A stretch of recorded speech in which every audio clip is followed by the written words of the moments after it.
ঘুম সত্যিই এক অদ্ভুত এক সঙ্গী। যখন সে ধীরে ধীরে চোখের পাতা ছুঁয়ে আসে, তখন সব দুঃখ, কষ্ট, ভাঙা স্বপ্ন আর মনের গোপন হাহাকারকে যেন এক পলকে হারিয়ে দেয়। মনে হয় এই পৃথিবীতে কোনো ব্যথাই নেই, সব ক্লান্তি মুছে গিয়ে দুনিয়ার সব শান্তি জড়িয়ে ধরে। কিন্তু সেই ঘুম যদি না আসে, তখনই রাত যেন সবচেয়ে দীর্ঘ হয়ে যায়। বিছানার একপাশে শূন্যতা আর বালিশে জমে ওঠা অশ্রু ভিজিয়ে রাখে। মনে লুকিয়ে রাখা কথা কেউ যেন বলে ওঠে, ভুলে গিয়েছ, তাই মনে করিয়ে দিতে এলাম। সেই সব কথা যা তোমরা দিনের আলোতে ভুলে থাকতে চাও।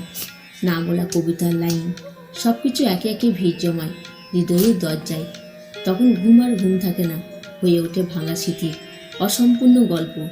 ঘুম আমাদের কখনো সব ভুলিয়ে দিতে আসে, আবার কখনো সেই সব স্মৃতিই ফিরিয়ে দেয়।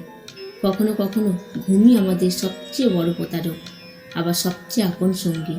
হয়তো সেই আমাদের শেখায় কিছু স্মৃতি কখনো ভুলে যাওয়া যায় না, শুধু চোখের পাতা ভিজিয়ে হৃদয়ের এক কোণে চিরকাল বেঁচে থাকে। তাই আসুন, আর সবাই মিলে ভালোবেসে আমার সঙ্গে বলুন, জয় শ্রীকৃষ্ণ। ভালো লাগলে একটা কমেন্ট করে জানাবেন। আপনার প্রতিক্রিয়া আমাদের অনুপ্রেরণা দেয়। আর এমন হৃদয় ছুঁয়ে যাওয়া কন্টেন্ট পেতে ফেসবুক থেকে দেখলে শেয়ার ও ফলো করে পাশে থাকবেন, আর ইউটিউব থেকে দেখলে সাবস্ক্রাইব করতে ভুলবেন না।